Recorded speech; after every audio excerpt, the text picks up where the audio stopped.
Bonjour, Pasteur Moïse. Bonjour, Pasteur Félix. Nous sommes encore heureux d'être avec vous aujourd'hui pour avoir la lumière de la parole de Dieu, avoir les pensées de Dieu, conformément à cette écriture de Ecclésiaste chapitre 2, verset 13. Et j'ai vu que la sagesse a de l'avantage sur la folie, comme la lumière a de l'avantage sur les ténèbres. Amen. Ainsi, nous voulons avoir la lumière sur les Écritures, les questions qui sont posées par les frères et les sœurs, pour avoir des éclaircissements à la lumière de Dieu. Nous en venons directement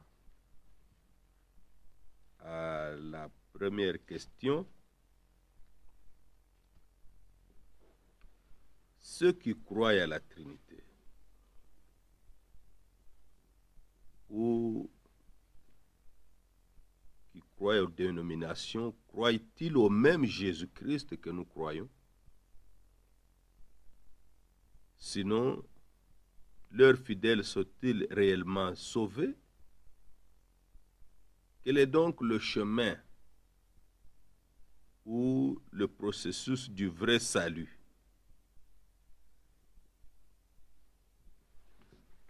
Merci bien, pasteur. Avant d'aborder ces questions, je voudrais lire quelques écritures pour insister sur l'importance pour un homme de croire comme dit l'Écriture. Pourquoi devrions-nous croire comme dit l'Écriture? Dans 2 Timothée chapitre 3, nous sommes au verset 16, il est écrit « Toute Écriture est inspirée de Dieu, utile pour enseigner, pour convaincre, pour corriger, pour instruire dans la justice, afin que l'homme de Dieu soit accompli et propre à toute bonne œuvre. Toute écriture, de Genèse à Apocalypse, est inspirée de Dieu. C'est par les Écritures que les véritables croyants sont enseignés, et c'est par là qu'ils connaissent leur Dieu, ils connaissent la volonté de leur Dieu, ils peuvent se laisser corriger et instruire dans la justice. Au verset 17, il est dit, afin que l'homme de Dieu soit accompli et propre à toute bonne œuvre. Dans Proverbe 22,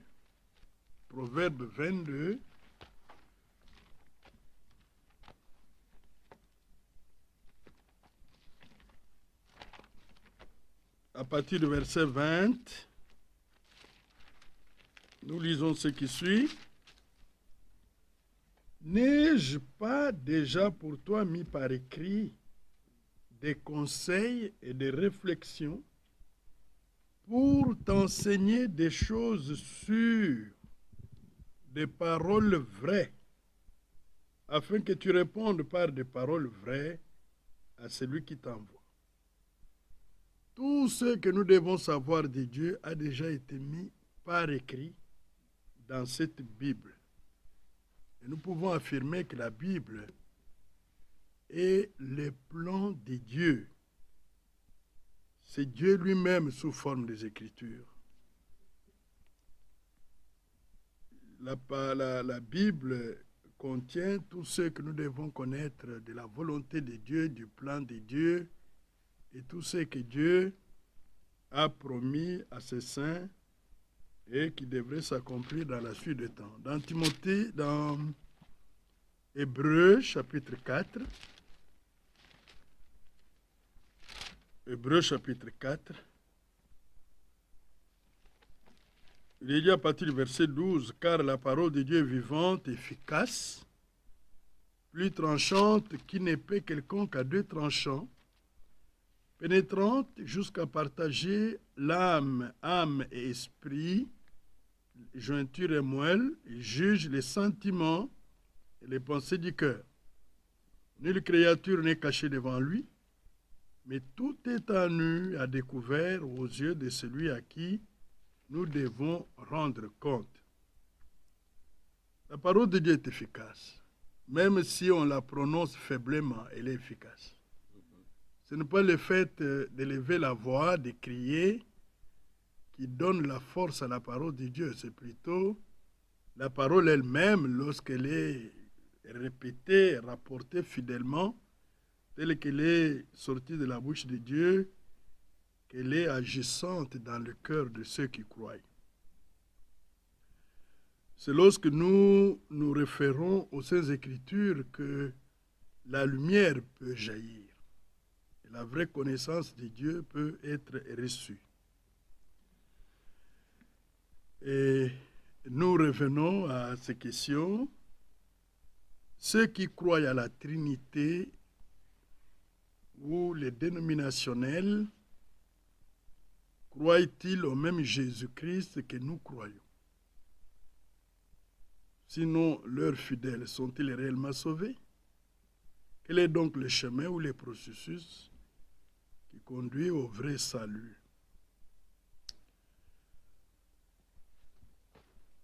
Et dans Jean chapitre 7, Jean chapitre 7, à partir du verset 37, nous lisons ce qui suit. Le dernier jour, le grand jour de la fête, Jésus se tenant debout s'écria, « Si quelqu'un a soif, qu'il vienne à moi et qu'il boive. Celui qui croit en moi. » La bonne version dit, « Celui qui croit en moi, comme dit l'Écriture, des fleuves d'eau vive couleront de son sein. » Et la Bible précise au verset 39, il dit cela de l'Esprit que devait recevoir ceux qui croiraient en lui, car l'Esprit n'était pas encore, parce que Jésus n'avait pas encore été glorifié. Ici, l'accent est mis sur le fait de croire en Jésus-Christ comme dit l'Écriture. Comme l'Écriture le révèle, le présente, l'enseigne. C'est alors que les gens peuvent recevoir le Saint-Esprit dans leur vie et être conduits par le Seigneur.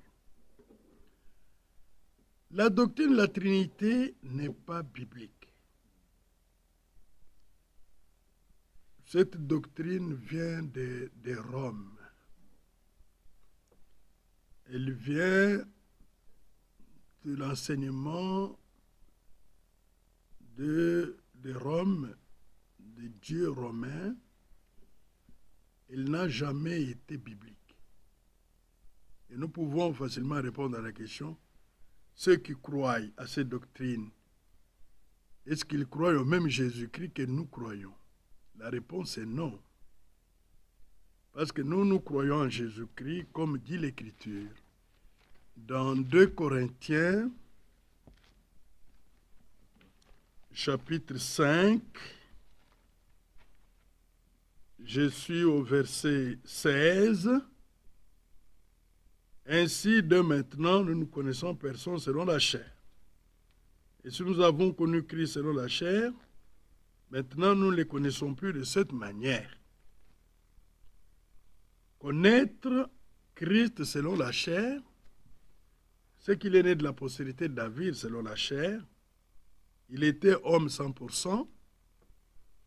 Il pouvait sentir la faim, la fatigue. Il pouvait pleurer, il pouvait crier. Il était un homme comme nous. Sauf que lui n'est pas né par le sexe pour avoir part à la nature déchue. Nous, nous sommes nés par le sexe, c'est pourquoi nous avons eu part à la nature déchue. Mais lui, il est né de Dieu par la sémence incorruptible de Dieu. Marie a reçu la parole de la promesse dans la foi et la parole a été faite chair en elle et Jésus-Christ est né. Si nous connaissons Jésus comme le fils de Marie, il est né de la postérité de David, nous nous limitons seulement à cela. Notre connaissance n'est pas exacte. Mais si nous le présentons aussi comme une personnalité dans la divinité, cette connaissance n'est pas aussi exacte. Elle n'est pas exacte. Si nous croyons en lui selon la chair, connaître Christ selon la chair, c'est qu'il était réellement homme 100%. Nous voyons des actes qu'il a posés comme homme. C'est pourquoi vous lisez, lorsqu'il dit « Le Père est plus grand que moi », là, il parle en tant qu'homme, fils.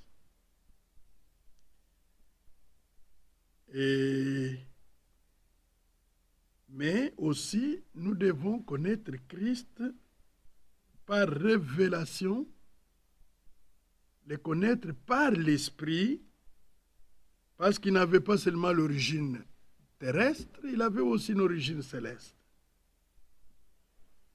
Il était homme 100% et Dieu, le Seigneur, 100%. Nous voyons quand, dans Jean chapitre 2, lorsqu'il dit « Détruisez ce temple, dans 3 jours, je le relèverai ». Le temple, c'était le temple de son corps de chair, mais je le relèverai. Là, c'était le Seigneur, en tant que Seigneur, Dieu qui était en lui, dans ses corps de chair. C'est pourquoi il est appelé Emmanuel. Emmanuel ne veut pas dire le Fils de Dieu avec nous. Emmanuel.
Tout le peuple les vit.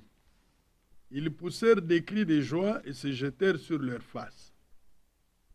Voilà, c'est ce feu qui était sorti de Dieu, qui devait être entretenu dans le service du vin. Que ce soit pour les holocaustes, que ce soit pour le chandelier, c'est ce feu-là qui est sorti de Dieu, qui devait être entretenu pour le service du vin. Maintenant, les enfants d'Aaron, Nadab, Abihu, eux, ils ont amené un autre feu que celui qui était sorti de Dieu. Et ils ont été frappés par Dieu. Ils sont morts sous la malédiction parce qu'ils avaient introduit dans la présence de Dieu quelque chose qui ne venait pas de Dieu. Alors, là, nous comprenons ce que Paul va dire dans 2 Corinthiens 11. 2 Corinthiens 11. Je lis à partir du verset 4. On lit le verset 4. Car si quelqu'un vient vous prêcher un autre Jésus que celui que nous avons prêché, ou si vous recevez un autre esprit que celui que vous avez reçu, ou un autre évangile que celui que vous avez embrassé, vous le supportez fort bien. Ça sont des reproches très sévères à l'endroit de l'église de Corinthe. Il y a quelque chose que Dieu a fait à Jérusalem, les jours de la Pentecôte. C'est là où l'évangile a été apporté. C'est là où le véritable Jésus a été prêché. Et c'est là où le véritable esprit a été reçu. Alors, maintenant, si quelqu'un apporte un autre évangile, il prêche un autre Jésus, il recevra certainement un autre esprit. Ce serait quoi? Ce serait du feu étranger. Nous devons prendre et l'esprit et la parole qui était sortie de Jérusalem. Nous devons croire en Jésus tel qu'il a été révélé à Jérusalem. Lorsque le Saint-Esprit est descendu, Pierre s'est mis à enseigner, à prêcher l'évangile. Il a révélé un Jésus. Si le Jésus que les autres prêchent n'est pas celui que Pierre a prêché et les autres apôtres, celui-là, c'était notre Jésus. Et tous ceux qui croient à notre Jésus recevront un autre esprit. Et ceux qui croiront à un autre évangile, ils seront sous la malédiction. Actes chapitre 2.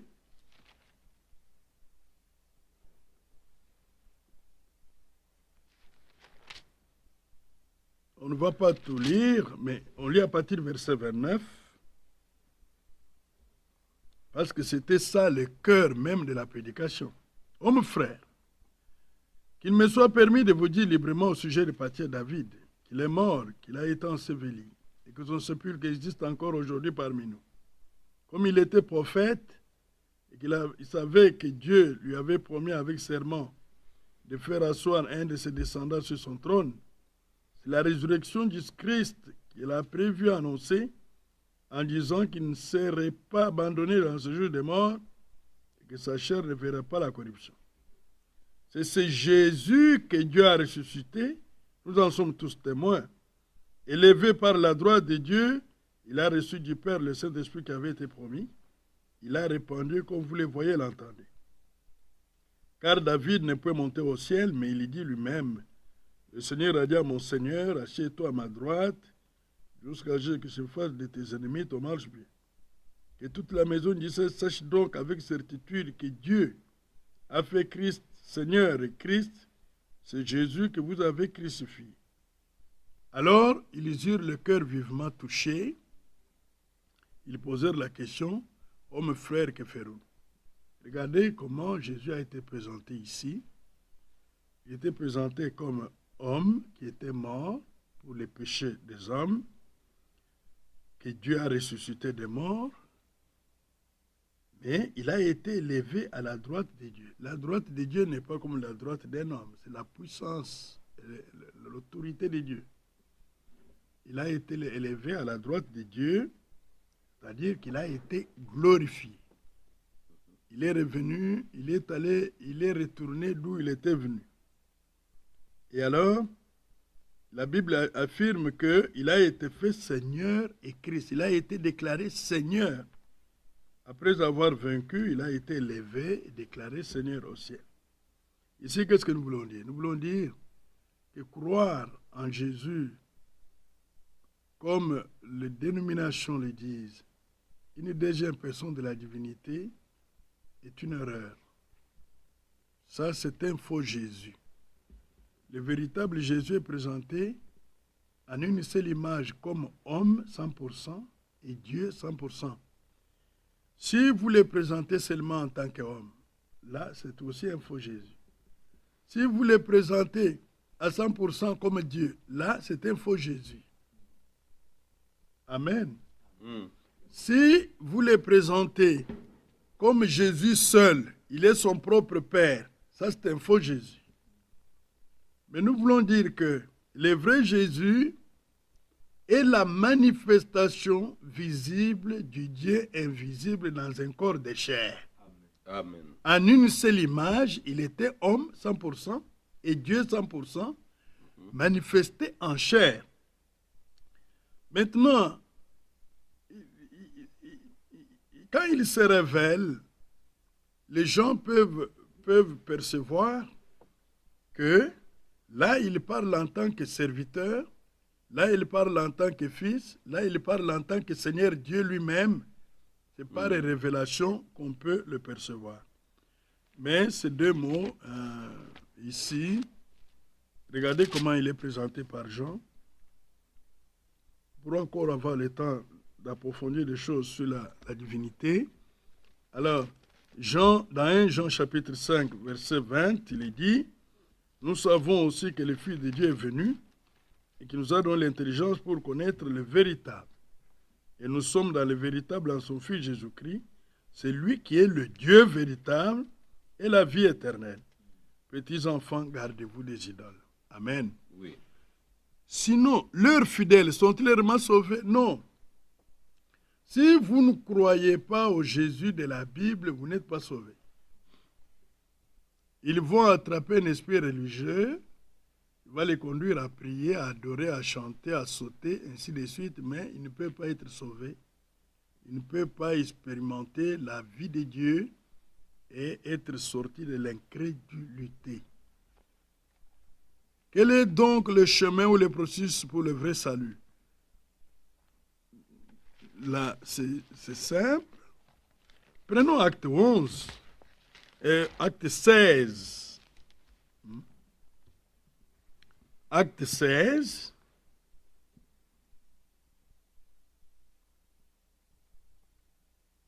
La même question a été posée ici.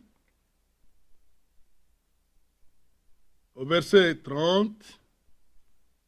Et il le fit sortir et dit, « Seigneur, que faut-il que je fasse pour être sauvé? » Paul et Silas se répondirent, « Crois au Seigneur Jésus et tu seras sauvé, toi et ta famille. » Voilà.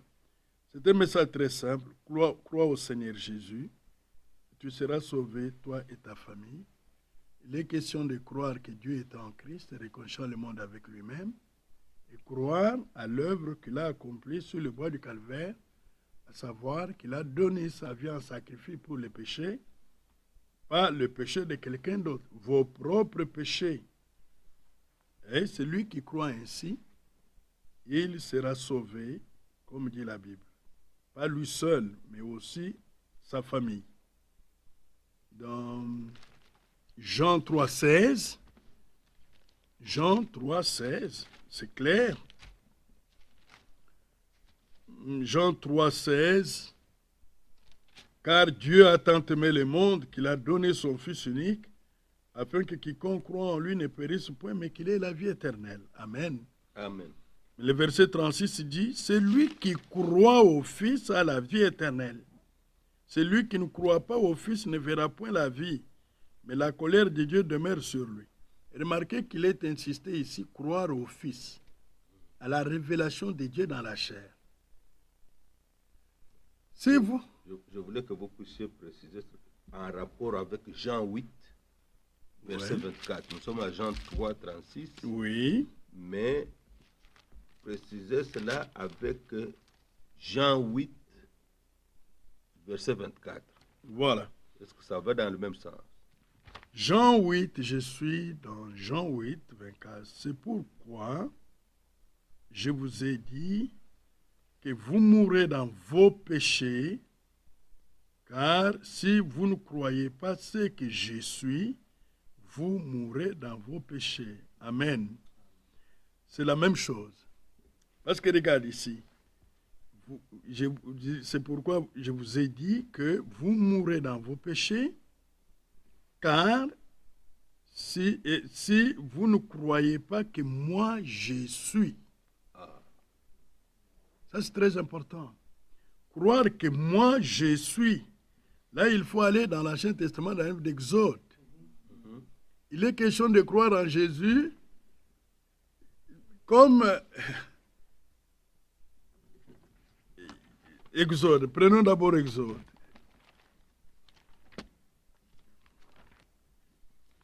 Merci vraiment pour cette question. Elle est importante.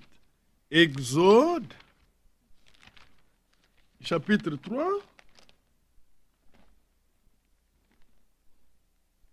Versets 13 à 14. Moïse dit à Dieu, j'irai donc vers les enfants d'Israël et je leur dirai, le Dieu de vos pères m'envoie vers vous. Mais s'ils me demandent quel est son nom, que leur répondrai-je? Dieu dit à Moïse, je suis celui qui suis. Et il ajouta, c'est ainsi que tu répondras aux enfants d'Israël, celui qui s'appelle je suis m'a envoyé vers vous. Amen. Oui. Oui. Alors, c'est la même chose ici dans Jean 8. Il est question de croire que Jésus du Nouveau Testament, c'est lui le je suis Yahvé de l'Ancien Testament. Amen. Cette connaissance n'est pas chez les dénominationnels, parce qu'ils n'ont pas la révélation. Pourquoi nous disons il est question de croire, le croire lui fils, c'est-à-dire la manifestation de Dieu dans la chair. Le Yahvé de l'Ancien Testament, c'est lui Jésus du Nouveau Testament. Et si vous ne croyez pas en cela, vous ne pouvez pas expérimenter le salut. Vous mourrez dans vos péchés, c'est-à-dire les péchés d'incrédulité. 58, Jean 8, 58. Ajoutons cela.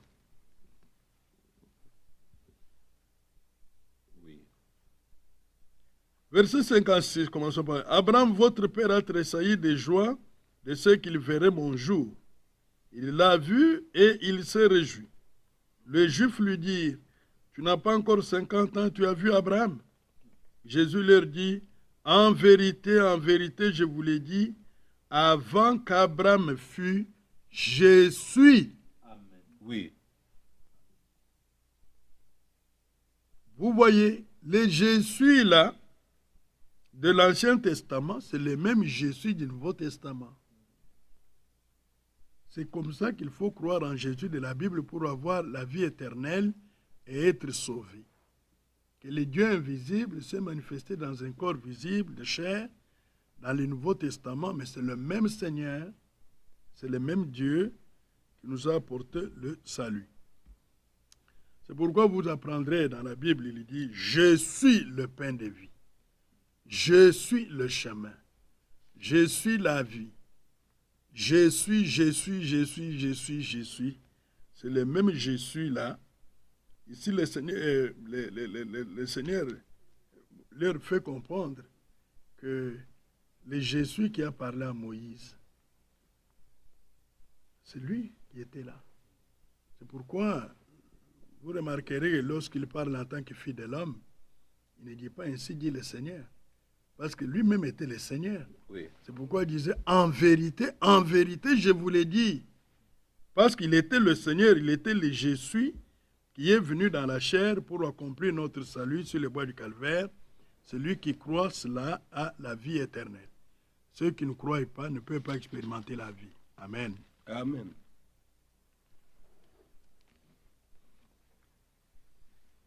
Ça, c'est très bien. Nous avons besoin... Il y a une autre question, nous avons besoin là autour de la divinité. Oui. Luc, chapitre 12, verset 10.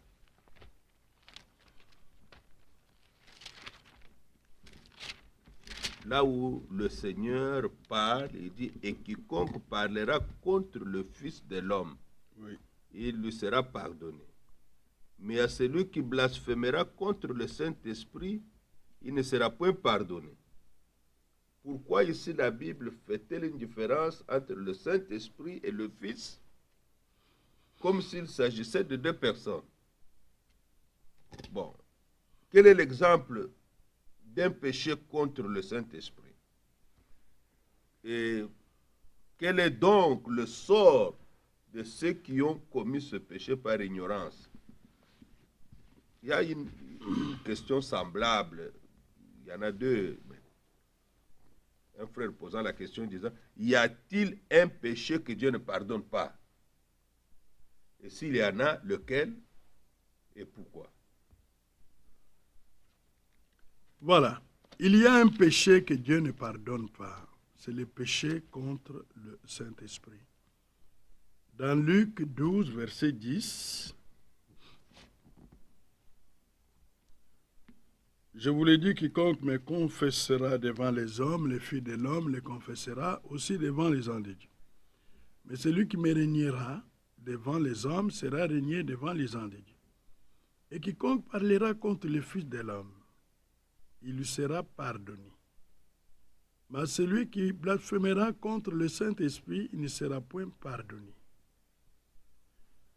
Alors, allons dans Matthieu 9 pour avoir le contexte exact de ce verset. Matthieu 9.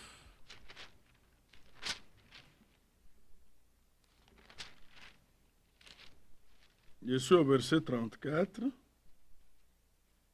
9, 34. Voilà. Commençons par le verset 32.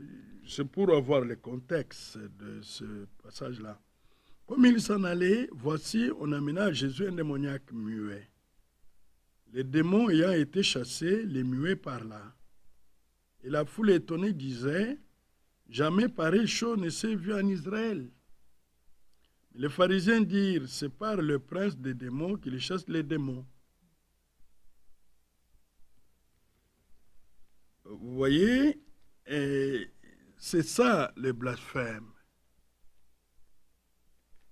On a attribué la puissance de Dieu à un démon. Celui qui avait guéri cet homme n'était pas le prince des démons, c'était Dieu qui était en Christ, accomplissant les œuvres pour soulager les hommes. Mais ici, vous voyez qu'il n'a pas parlé de ce que nous avons lu dans Luc. Nous pouvons le lire dans Matthieu 12 maintenant. Prenez Matthieu 12, à partir du verset 22. Alors on lui amena un démoniaque aveugle et muet. Il est guéri, de sorte que les muets parlaient et voyaient. Toute la foule étonnée disait, n'est-ce point là le fils de David? Les pharisiens ayant entendu cela dire, cet homme ne chasse les démons que par Belzéboul, prince des démons. Comme Jésus connaissait leurs pensées, il leur dit, tout royaume divisé contre lui-même est dévasté, et toute ville ou maison divisée contre elle-même ne peut subsister. Si Satan chasse Satan, il est divisé contre lui-même. Comment donc son royaume subsistera-t-il?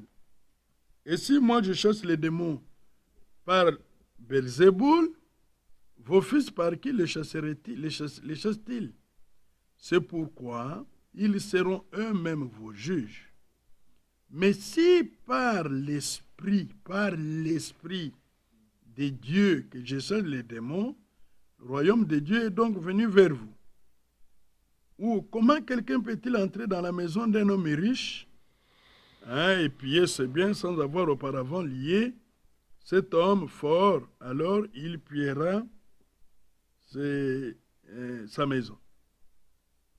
Verset 31, c'est pourquoi je vous dis, tout péché et tout blasphème sera pardonné aux hommes, mais le blasphème contre l'Esprit ne sera point pardonné. Quiconque parlera contre le Fils de Dieu, il lui sera pardonné, fils de l'homme, excusez-moi. Quiconque parlera contre le Fils de l'homme, il lui sera pardonné.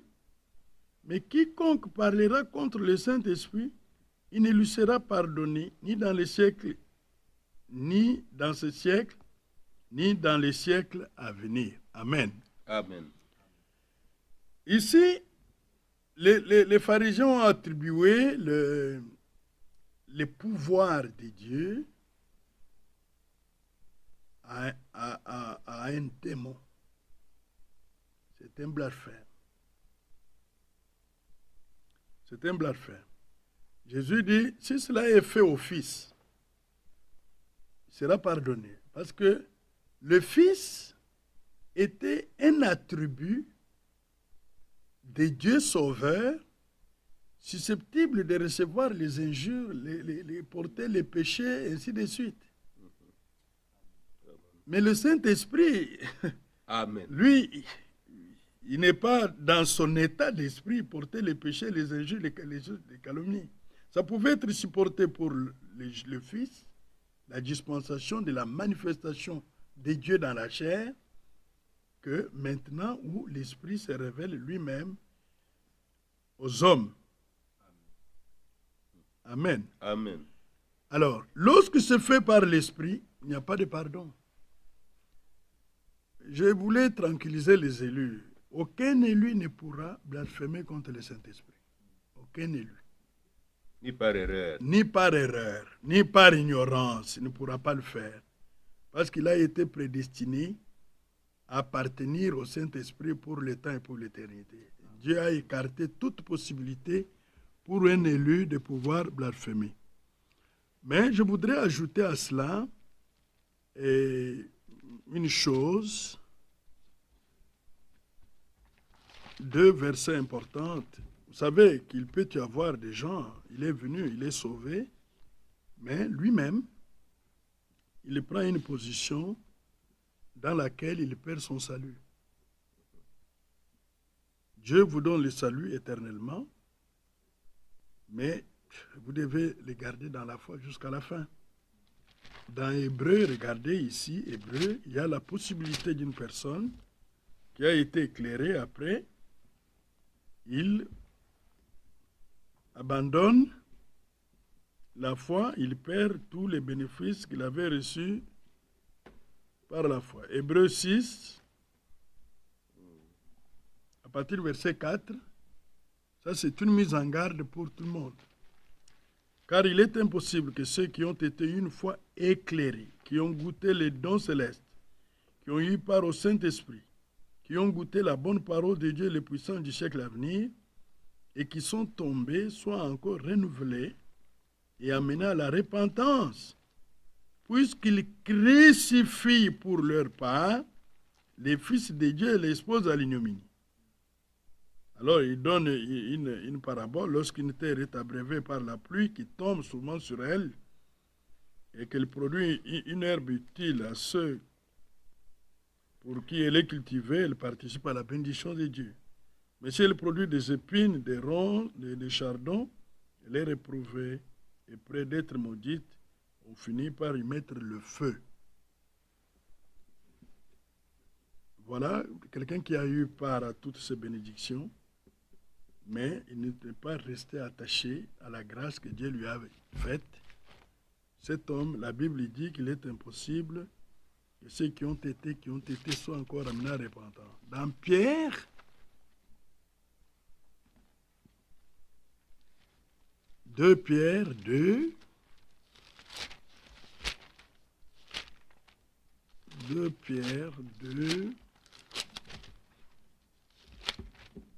versets 20 à 22, il est dit, en effet, si après s'être retiré des souillures du monde, par la connaissance du Seigneur et Sauveur Jésus-Christ, ils s'y engagent de nouveau et sont vaincus, leur dernière condition est pire que la première, car mieux valait pour eux n'avoir pas connu la voie de la justice, que de se retourner après l'avoir connu du saint commandement qui leur avait été donné. Il leur est arrivé ce que dit un proverbe vrai, les chiens est retourné à ceux qui l'avaient vomi, et la truie l'avait se vautré dans les bourbiers.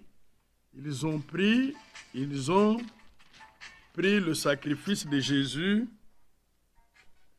le sacrifice de Jésus il a pris comme sans valeur, ils ont blasphémé les sangs de la croix, le sang de Christ, et ils ont été écartés ici. Alors, pour les péchés là contre le Saint-Esprit, la Bible demande de ne pas prier pour ça. C'est 1 Jean chapitre 5, au verset 16.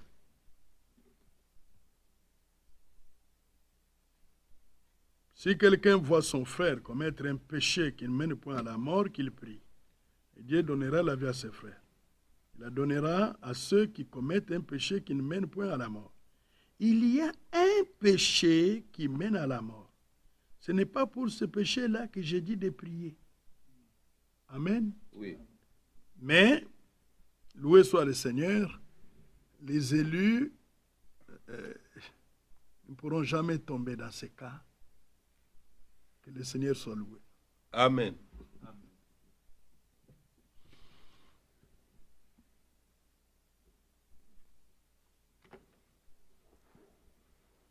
Comme nous avons fait déjà allusion au Saint-Esprit, nous avons une question qui a été posée par un frère ici. Quelle est la différence entre être rempli du Saint-Esprit et être scellé du Saint-Esprit? Il y a même d'autres sous-questions, parce qu'il y a les dons, questions en rapport avec les dons à ce sujet, parce qu'il s'agit du Saint-Esprit.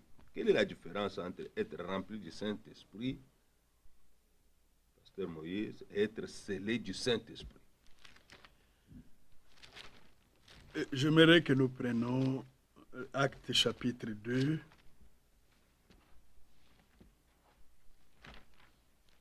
Actes chapitre 2. Et là, nous établirons la différence entre les élus et les appelés. Acte 2, nous lisons le premier verset jusqu'au verset 4. Les jours de la Pentecôte, ils étaient tous ensemble dans le même lieu. Tout à coup, il vint du ciel un bruit comme celui d'un vent impétueux. Il remplit toute la maison, ils étaient assis. Des langues semblables, des langues de feu leur apparurent, séparées les unes des autres, et se posèrent sur chacun d'eux.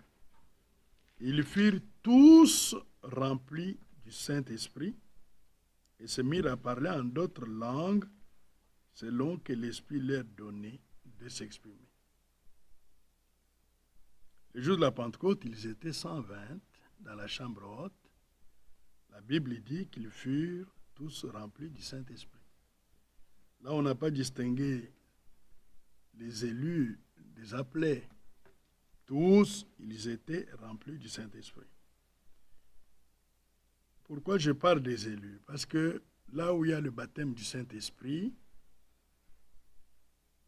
là où il y a des élus, le Seigneur donne deux grandes bénédictions. Une bénédiction dans son âme, l'âme de l'élu, une bénédiction dans son esprit. Alors quand un élu dit « je suis rempli du Saint-Esprit », c'est qu'il a reçu et le scellement, au niveau de son âme et l'onction au niveau de son esprit. Mais maintenant, quand un appelé dit « je suis rempli du Saint-Esprit », c'est qu'il n'a reçu que l'onction au niveau de son esprit. Ça peut se manifester seulement par le parler en langue, même par prophétiser. Alors il se dira « moi je suis rempli du Saint-Esprit ». C'est pourquoi dans 2 Corinthiens chapitre 1, Paul fait la différence entre les deux. Il y a une différence entre l'onction et le scellement. 2 Corinthiens 1, versets 20 à 22, « Car pour ceux qui concernent toutes les promesses de Dieu, c'est en lui qu'elle est oui. C'est pourquoi encore Amen par lui prononcé par nous à la gloire de Dieu. Et c'est lui qui nous a fermés avec vous en Christ et qui nous a oints. » C'est Dieu. Ça, c'est l'esprit qui vient sur notre esprit. L'onction vient sur notre esprit pour servir le Seigneur, lequel nous a aussi marqués d'un sceau et a mis dans nos cœurs les arts de l'esprit. Alors, vous voyez, les élus reçoivent les deux. Ils reçoivent et l'onction pour le service divin, exercer le ministère, exercer les dons de l'esprit, c'est par l'onction. Mais il y a aussi les sceaux. Les sceaux, c'est au niveau de notre âme. Les sceaux de l'esprit, c'est la présence même de Dieu, le Saint-Esprit, dans l'âme de la personne. Mais remarquez ici qu'il parle des sceaux, marqués d'un sceau. Pour comprendre l'essence du sceau, il faut aller dans Éphésiens chapitre 1, verset 13.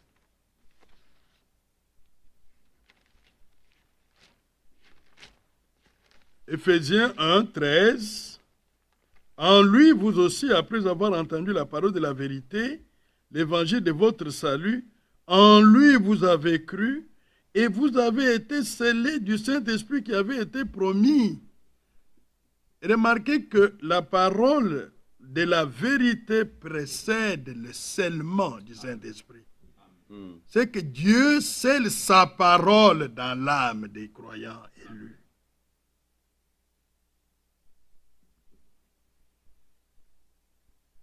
Dieu scelle la parole de la vérité dans l'âme d'un élu qui a cru. Il dit, lesquels est un gage de notre héritage. C'est une garantie, c'est une assurance de notre héritage pour la rédemption de ceux que Dieu s'est acquis à la louange de sa gloire. Maintenant, la question qui est posée, comment le parler en langue est-il l'évidence qu'on a reçu du Saint-Esprit? Non. Parce que le parler en langue n'a pas seulement commencé dans le Nouveau Testament. Nous voyons dans les livres de Nombres que l'âne de Balaam a parlé en langue. Mais cet animal n'était pas rempli du Saint-Esprit. Ce n'est pas les signes qu'on est baptisé du Saint-Esprit. Vraiment, ce n'est pas ça les signes. C'est un don. Le Saint-Esprit, c'est le donateur. Le parler en langue, c'est un don du donateur. Je peux vous donner mon appareil comme don sans me donner moi-même à vous, n'est-ce pas? Et c'est ce qui se passe. Est-il les signes que... Non, ce n'est pas un signe. Dans Acte 2, verset 4, je s'agit de parler en langue. Acte 2, 4. On va encore revenir sur les sceaux ici. Mais Acte 2, verset 4, nous l'avons lu, n'est-ce pas? Acte 2, 4. Et ils furent tous remplis du Saint-Esprit, se mirent à parler en d'autres langues selon que l'Esprit leur donne de s'exprimer. La question est, s'agit-il du parlant en langue? Oui, il s'agit du parlant en langue. Il s'agit du parlant en langue. Un prédicateur va-t-il imposer les mains à une personne pour qu'elle parle en langue? Non, on n'impose pas les mains pour parler en langue. On peut imposer les mains pour que la personne expérimente le baptême du Saint-Esprit, mais pas pour parler en langue. Mais maintenant, regardez. Ici, c'était le parler en langue. 1 Corinthiens 13, là, vous aurez la lumière sur les dons de parler en langue. Premier verset. Quand je parlerai les langues des hommes et les langues des anges, si je n'ai pas la charité, je suis un airain qui résonne ou une cymbale qui retentit. Voilà. C'est que par l'esprit, vous pouvez parler les langues des hommes et les langues des anges. Ça fait partie des dons de langue ici. C'est-à-dire que vous pouvez parler les langues connues des hommes que vous ne connaissez pas. Comme vous pouvez parler les langues des anges, vous balbutiez les mots. Les deux font partie du don de parler en langue. Dans les milieux pentecôtistes, on ne connaît que les parlants en langue comme balbutier, comme les langues des anges. Mais il y a aussi les parlants en langue qui est la langue des hommes que l'Esprit exprime. C'est ce qui s'est passé les jours de la Pentecôte. Les jours de la Pentecôte, il y a des Galiléens qui ont parlé les langues connues de ceux qui étaient à Jérusalem à ce moment-là. C'était des langues connues. C'était des langues connues. Maintenant, dans 1 Corinthiens 14,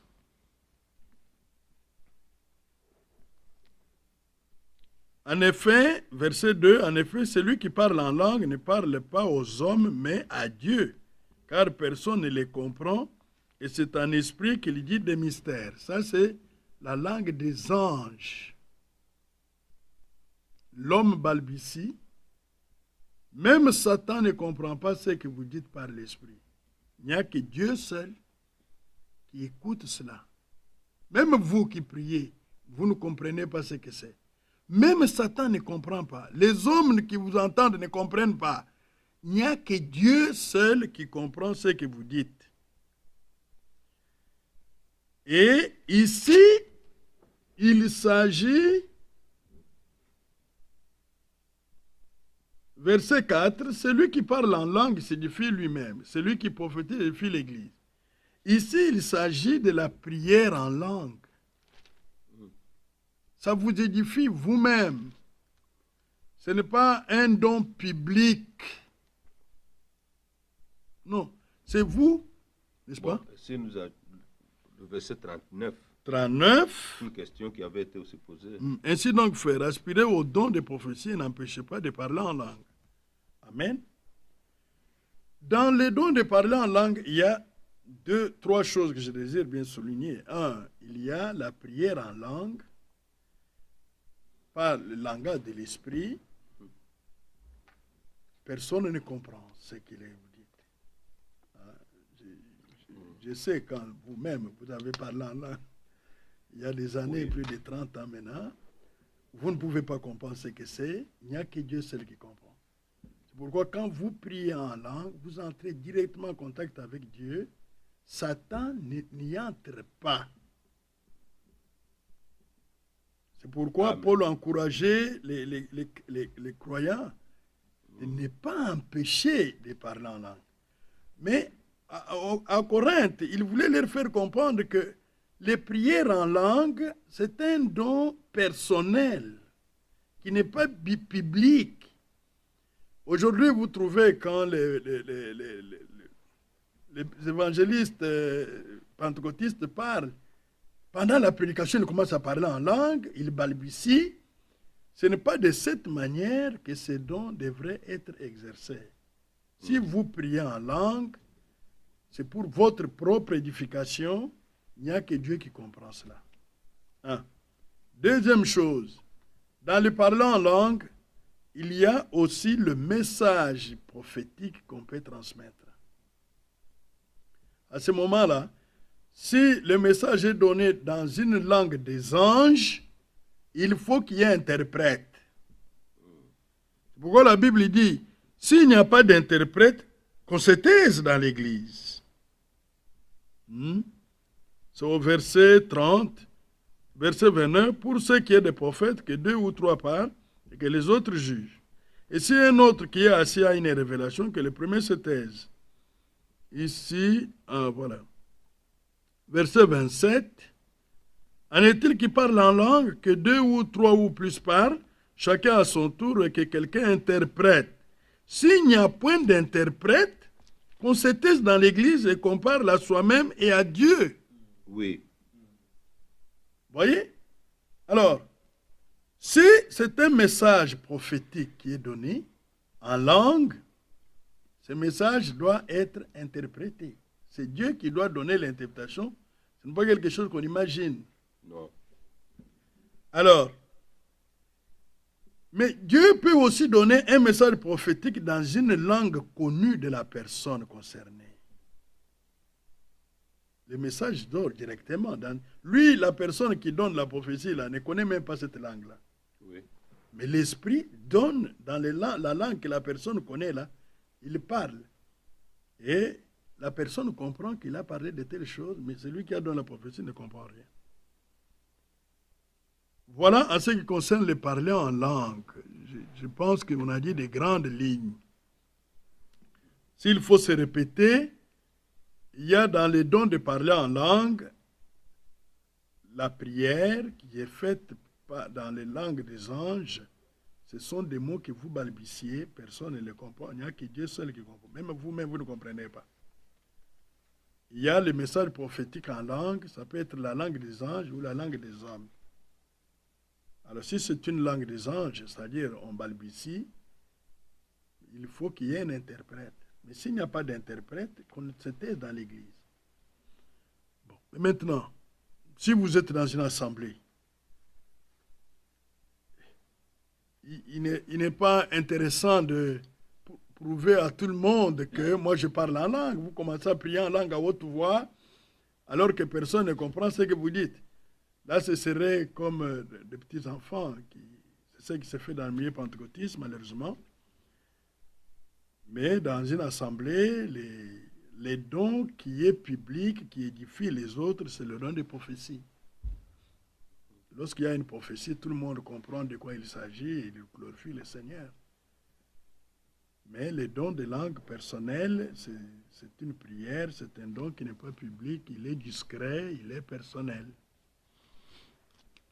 Bon, nous revenons au Saint-Esprit ici, n'est-ce pas? Mais si le parlant en langue Oui. n'est pas l'évidence qu'on a été rempli du Saint-Esprit, Oui. quelle est l'évidence? 1 Corinthiens 14, là nous avons l'évidence. 1 Corinthiens 14, je vais ajouter une autre chose.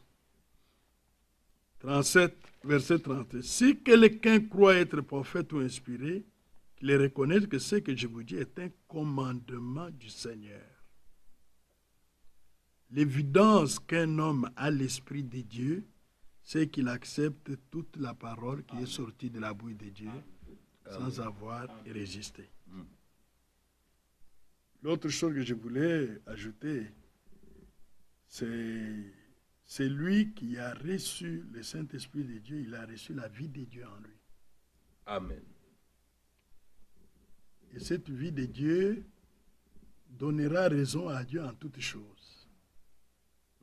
Il ne résistera jamais à la parole de Dieu, il vivra selon la volonté de Dieu. C'est ça l'évidence que la personne a reçu le Saint-Esprit. Quelqu'un peut dire, moi je crois toute la parole de Dieu, je crois toute la parole de Dieu, je crois toute la parole de Dieu. Mais s'il ne produit pas la vie de Dieu, on comprend que ce sont des simples déclarations. Cette personne n'a jamais reçu la vie de Dieu, l'Esprit de Dieu. Avoir la vie de Dieu et croire tout ce que Dieu a dit sans rien rejeter. Ça, c'est une évidence. On peut ajouter, croire tout ce que Dieu a dit et même accepter la révélation de la parole de Dieu dans l'âge dans lequel vous vivez. Mais si notre salut est déjà acquis éternellement, Oui. mais pourquoi la parole de Dieu, la Bible, nous met-elle en garde sévèrement contre l'apostasie? Bon, d'abord, l'apostasie, c'est quoi? Allons dans Thessaloniciens.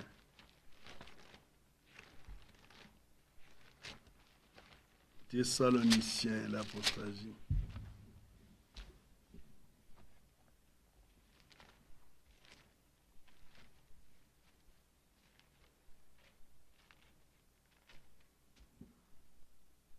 Nous sommes dans 2 Thessaloniciens, chapitre 2, verset 3. Que personne ne vous séduise d'aucune manière, car il faut que l'apostasie soit arrivée auparavant et qu'on ait vu paraître l'homme du péché, le fils de la perdition, l'adversaire qui s'élève au-dessus de tout ce qu'on appelle Dieu ou de ce qu'on adore, jusqu'à s'asseoir dans les temples de Dieu, se proclamant lui-même Dieu. Ne vous souvenez-vous pas que je vous disais ces choses lorsque j'étais encore avec vous? Et maintenant, vous savez ce qui les retient, afin qu'ils ne paraissent qu'en son temps. Car le mystère de l'iniquité agit déjà. Il faut seulement que celui qui les retient encore ait disparu.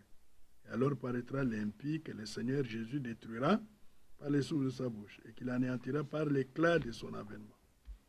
L'apparition de cet impie se fera par la puissance de Satan, avec toutes sortes de miracles, de signes, de produits mensongers, avec toutes les séductions de l'iniquité, pour ceux qui périssent parce qu'ils n'ont pas reçu l'amour de la vérité pour être sauvés.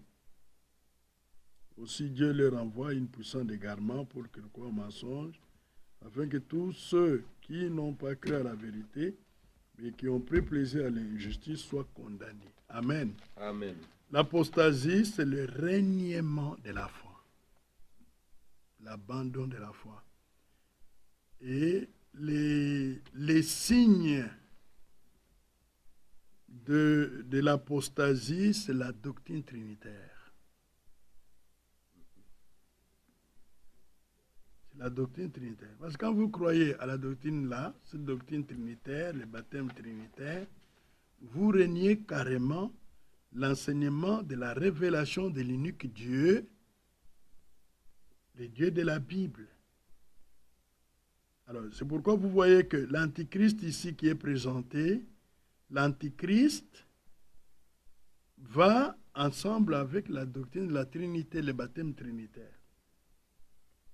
C'est pourquoi vous voyez que il arrive des fois que l'Église catholique tient un culte écuménique. L'Église catholique sait que les protestants ont quand même une certaine différence dans la manière de croire sur certains points. Mais l'Église catholique considère que les nominations des pentecôtistes, non, les dénominations protestantes, évangéliques, elles ont les mêmes fondements de la foi dans la Trinité. C'est pourquoi ils sont tolérants sur d'autres points. Alors, partout où il y a la doctrine trinitaire, il y a l'esprit d'apostasie, l'abandon de la foi biblique et l'éloignement de la foi en un seul Dieu. C'est de ça qu'il s'agit. Bon, mais maintenant, lorsque vous présentez, comme nous l'avons vu au début, vous enseignez Christ, un autre Jésus qui n'est pas le Jésus de la Bible, qu'est-ce qui va arriver? Vous tombez directement dans l'apostasie aussi. À Kinshasa, on a connu ces deux choses ici. Il y a un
appellent. Quand eux aussi font, ils les appellent, ils se retrouvent ensemble.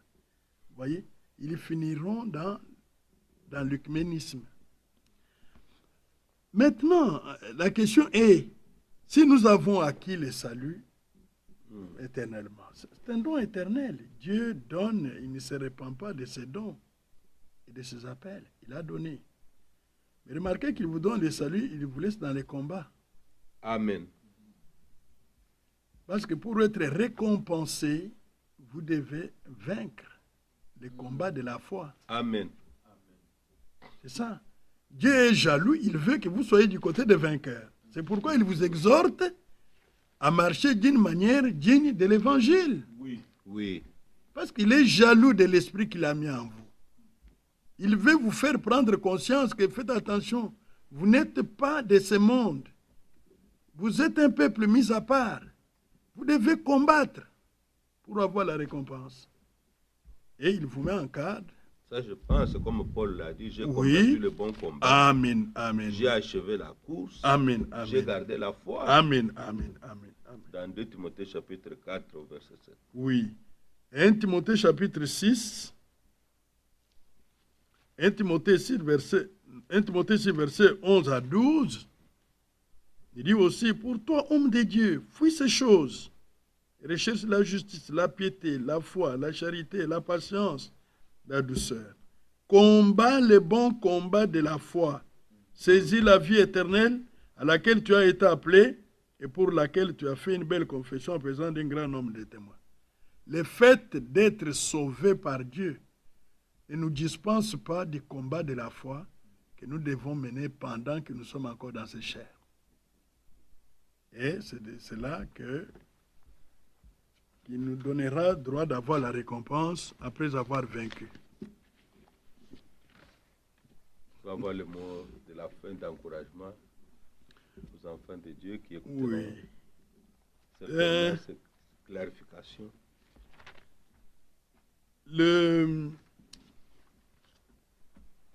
Dieu nous parle simplement comme un père parle à ses enfants. Et il veut que notre foi soit simple d'abord. 2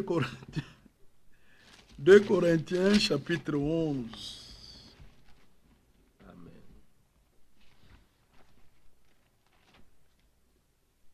On n'est pas comme les dénominationnels, quand on annonce des grandes choses de l'évangile, on fait des cérémonies, on veut prouver qu'on est au-dessus des autres. Non. Dieu veut que nous croyions simplement les vérités de la parole et que nous puissions vivre simplement aussi. 2 Corinthiens 11, c'est aussi une mise en garde pour tous ceux qui apprendront, qui suivront cette vidéo. 11. Oh, si vous pouviez supporter de ma part un peu de folie, mais vous me supportez, car je suis jaloux de vous, d'une jalousie de Dieu, parce que je vous ai fiancé à un seul époux pour vous présenter à Christ comme une vierge pure. Toutefois, de même que les serpents séduisirent par sa ruse, je crains que vos pensées ne se corrompent, ne se détournent de la simplicité à l'égard de Christ. Car si quelqu'un vient vous prêcher un autre Jésus que celui que nous avons prêché, ou si vous recevez un autre esprit que celui que vous avez reçu, ou un autre évangile que celui que vous avez embrassé, vous le supportez fort bien. Ne le faites pas.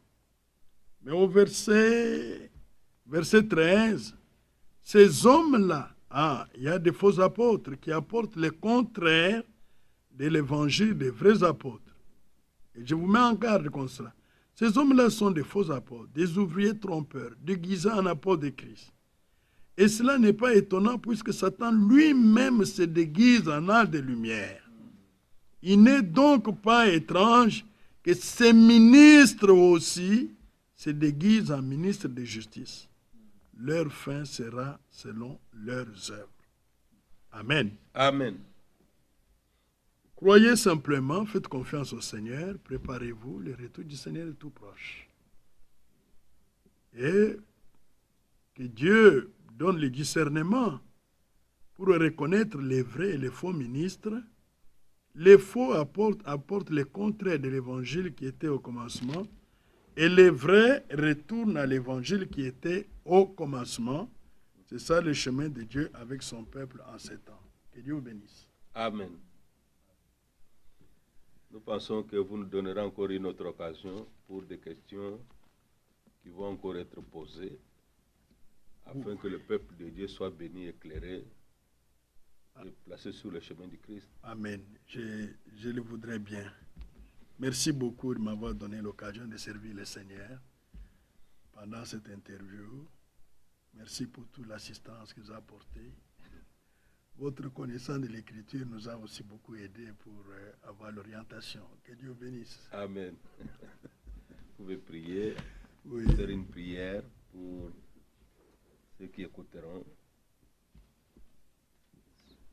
Notre Dieu, Père Céleste, merci pour ton serviteur que tu as mis à côté dans ton œuvre, avec toute la grâce que tu lui as faite, d'être une partie de ton plan pour ce temps dans lequel nous vivons. Merci pour cette interview, ces paroles qui ont été dites simplement, Seigneur, que toi tu apportes la lumière auprès de quiconque les entendra. Nous te remercions de continuer à agir encore dans le cœur des croyants. Nous te remercions de nous faire grâce, de continuer à combattre les combats de la foi et de garder cette foi pour avoir la récompense, comme Paul l'a dit dans Timothée. Merci d'avoir été avec nous. Bénis les prochains services